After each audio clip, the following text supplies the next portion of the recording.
Hi hello नमस्कार। ମୁଁ Babita BS Babita. ମୋ ୟୁଟ୍ୟୁବ୍ ଚ୍ୟାନେଲକୁ ସବସ୍କ୍ରାଇବ୍ କରନ୍ତୁ ଏଣ୍ଡ ଲାଇକ୍ କରନ୍ତୁ ଏଣ୍ଡ ସେୟାର କରନ୍ତୁ।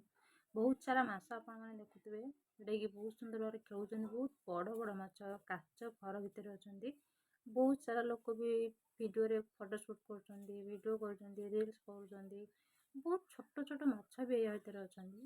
ଏବେ ବହୁତ ସୁନ୍ଦର ଲାଗୁଛି, ମାନେ ଛୋଟ ଛୋଟ ଫୁଲ ଟାଇପ୍ର ଲାଗୁଛନ୍ତି ମାଛ। ମାନେ ମାଛ ଗୁଡ଼ା ଦେଖିଲେ ଏମିତି ଲାଗୁଛି ମାନେ ଏମିତି ଜୀବନ କାଶ ଆମର ହେଇଥାନ୍ତା। ମନ ଇଚ୍ଛା ଖେଳିଥାନ୍ତେ, ମନ ଇଚ୍ଛା ବୁଲିଥାନ୍ତେ। କଲରଫୁଲ୍ ମାଛ, ନେଳି ବ୍ଲୁ ନାଲି, କି ସୁନ୍ଦର ସୁନ୍ଦର ରଙ୍ଗ। ଆଉ ତାଙ୍କ ପାଇଁ ମାନେ ଲୋକମାନେ ଏମିତି ସୁନ୍ଦର ଭାବରେ ଘର ତିଆରି କରିଛନ୍ତି, ରାଜମହଲ ଭଳି ଲାଗୁଛି। ଆଉ ବହୁତ ସାରା ଶୁଆ ଅଛନ୍ତି, ଟିଆ ଅଛନ୍ତି, ଶାରୀ ଅଛନ୍ତି। ବହୁତ ତାଙ୍କ ପାଇଁ ଘର ହେଇଛି, ଛୋଟ ଛୋଟ ଛୋଟ ଛୋଟ ଘର। ଆଉ ତାଙ୍କ ଦେଖୁନ ଶାଗୁଣା, ମୟୂର, ମାନେ ମୟୂର ଆମେ ପାଖରେ ଦେଖିଲେ ବହୁତ ସୁନ୍ଦର ଲାଗେ। ଆଉ ଏମିତି ବି ଦେଖ ଦେଶୀ ଗଞ୍ଜା ବି ସେଠି ରଖିଛନ୍ତି। ଇଏ ବହୁତ କୁକୁଡ଼ା ଟାଇପ୍ର ଏଇ ଜାତି ଇଏ ହେଉଛି ଚିଲ। ଆଉ ଏଠି ଆମେ ସବୁ ଫ୍ୟାମିଲି ଦେଖନ୍ତୁ, ଆଗରେ ଦେଖନ୍ତୁ ଆମ ଫ୍ୟାମିଲିର ଅଛନ୍ତି। ଏଠି ୟେଲୋ କଲର୍ ଶୁଆ, ମାନେ ୟେଲୋ କଲର୍ ଶୁଆ ମୁଁ ମୋ ଲାଇଫ୍ରେ କେବେ ଦେଖିନଥିଲି। ଫାର୍ଷ୍ଟ ଟାଇମ୍ ମୁଁ ୟେଲୋ କଲର୍ ଶୁଆ ଦେଖିଲି, ବଢ଼ିଆ ଲାଗିଲା। ଆଉ ଏଠି ମାନେ ଏମିତି ସିଷ୍ଟମ୍ ହେଇଛି, ମାନେ ଝରଣା ଭଳିଆ, ଝରଣାର ହଂସ ଖେଳୁଛି, ବହୁତ ବଢ଼ିଆ ଲାଗୁଛି। ଦେଖନ୍ତୁ ମାନେ ଏଠି କଳା ହଂସ ମାନେ ଗାଧଉଛି ଯେ, ମାନେ କି ସୁନ୍ଦର ଲାଗୁଛି। ଧଳା ହଂସ ଆହୁରି ସବୁଠୁ ବେଷ୍ଟ, ବଢ଼ିଆ ଲାଗେ। ହେଲେ ଧଳା ହଂସ ଏଠି ନାହିଁ, କାଶ ତାଙ୍କର ଧଳା ହଂସ ନାହିଁ, କଳା ହଂସ ରଖିଛନ୍ତି, ବଢ଼ିଆ ଲାଗୁଛି। ବହୁତ ସାରା ଜାଗା, ପାଣି ଝରଣା ଆସୁଛି। ମାନେ ଶୁଆ ପାଇଁ ଉପରେ ଘର ବି ହେଇଛି। ଏଠି ମୟୂର ଦେଖନ୍ତୁ, ମୟୂର ଧଳା ମୟୂର ଅଛି, ମୁକୁଟ ପୁରା ଦେଖାଯାଉଛି, ବହୁତ ସୁନ୍ଦର ଲାଗୁଛି। ମୁଁ ଏଠି ସାଇଡ଼୍ରେ ଠିଆ ହେଇକି ମାନେ କୁ ହେଇ କହିଲି, ଡାକିଲି, ସେ ଜଷ୍ଟ 2 ପାଦ ଆଗକୁ ଆସିଛି। ଯଦି ଆଉ ଟିକେ ପାଖକୁ ଆସିଥାନ୍ତା ତାହେଲେ ମୁଁ ତାକୁ ନିଶ୍ଚିତ ଭାବରେ ଧରି ପକେଇଥାନ୍ତି। ଆଉ ବହୁତ ସାରା ମୟୂର ଦେଖନ୍ତୁ, ବହୁତ ସାରା। ଇଚ୍ଛା ତ ହେଉଥିଲା ମାନେ ମୟୂର ଲାଞ୍ଜରୁ ପଙ୍ଖ ଛିଡ଼େଇ ଆଣିବା ପାଇଁ। ମାନେ ଇଏ ଗୋଟେ ଦେଖନ୍ତୁ ପୁରା ଲମ୍ବା ଲାଞ୍ଜ। ଏ ଚଢ଼େଇର ନାଁ କ'ଣ ମୁଁ ଦେଖିନେଇ, ମାନେ ବାସ୍ ମୁଁ ଖାଲି ଚଢ଼େଇ ହିଁ ଦେଖି ଚାଲିଛି।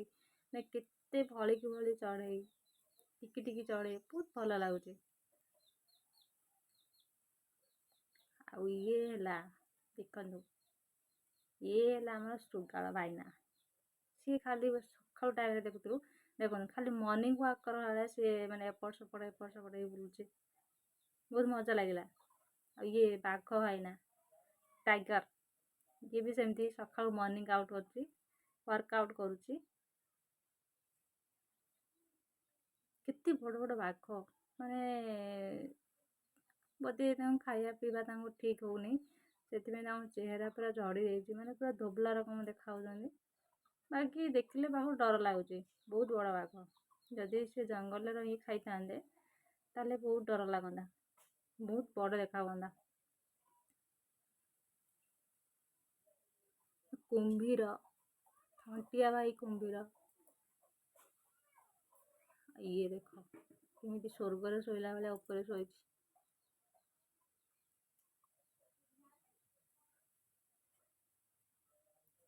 କେତେ ସାରା ଲୋକ ଫଟୋ ଉଠାଉଥିଲେ, ତାଙ୍କ ଭିତରୁ ମୁଁ ବି ଜଣେ ଉଠାଉଥିଲି। ବାକି ମୋତେ ମୋ ଫୋନ୍ ଯେହେତୁ ଟିକେ କମ୍ କ୍ୟାମେରା ଥିଲା, ଜୁମ୍ କଲା ବେଳକୁ ଏତେ କ୍ଲିୟର୍ ଦେଖାଯାଉନଥିଲା।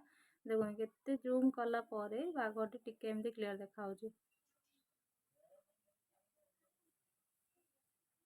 ବାଘ ବହୁତ ପାଖରୁ ଦେଖିଛୁ, ଆଉ ବହୁତ ଟାଇମ୍ ବି ଦେଖିଛୁ, କାରଣ ସବୁ ବାଘ ମାନେ ଏମିତି ଜାଲି କରର ହିଁ ଟିକେ ଥିଲେ, ଯେଉଁଟାକି ଜୁମ୍ କଲେ ମୋବାଇଲରେ ପୁରା ଜଣା ପଡ଼ିଯାଉଥିଲେ, ରିଏଲ୍ ବି ଦେଖାଯାଉଥିଲା ପୁରା।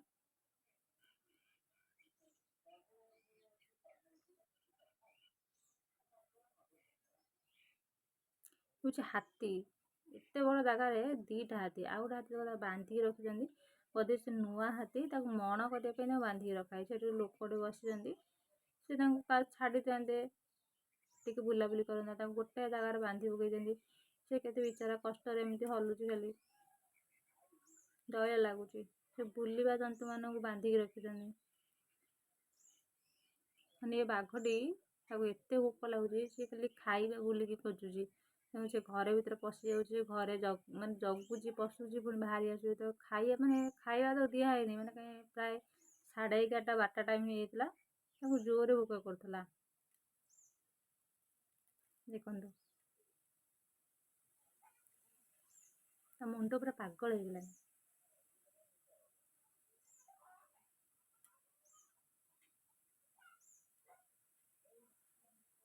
ଏ ଦେଖନ୍ତୁ ଭୋକ ଲାଗୁଛି ବୋଲି ସେ ଘର ଭିତରେ ହିଁ ପଶି ଯାଉଛି। ଖାଇବା ଗୋଟେ ତାକୁ ମିଳୁନି। ଇଏ ହେଉଛି ଜେବ୍ରା। ଜେବ୍ରା ପାଟି ଦେଖ କେମିତି ସେ ଖାଉଛି।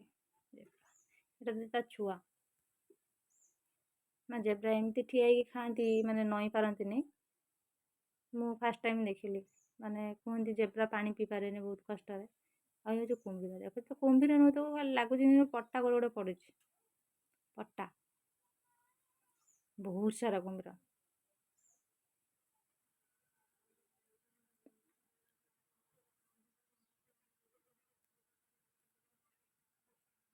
ଭଗବାନ ଏମିତି ଦେଖନ୍ତୁ, ଗୋଟେ କୁମ୍ଭୀର ଆଁ କରିକି ରହିଛି। ବୋଧେ ସେ ହାୱା ଖାଉଛି। ଗୋଟେ କୁମ୍ଭୀର, ତାକୁ ବୋଧେ ଭଲ ଲାଗିଲାନି ମୋତେ ଏତେ ଲୋକ ଦେଖୁଛନ୍ତି, ମୁଁ ଟିକେ ସାଇଡ୍ ହେଇଯାଏ, ଯେ ମୁହଁ ଲୁଚେଇ ଦେଲା।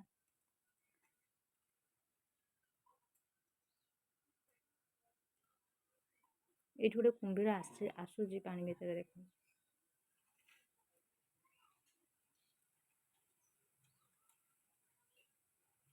ବହୁତ ୱେଟ୍ କଲି। କୁମ୍ଭୀରଟା ପ୍ରାୟ ଲାଗିଲା ମାନେ କରକୁ ଆସିବା ପାଇଁ, ପାଖକୁ ପୁରା ଦେଖିବା ଭଳି ହେଇଥାନ୍ତା, କିନ୍ତୁ ଆସିଲାନି।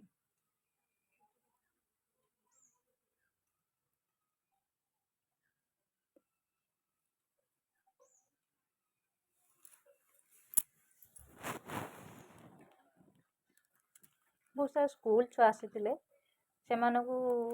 ସେମାନେ ଦେଖିପାରୁନଥିଲେ।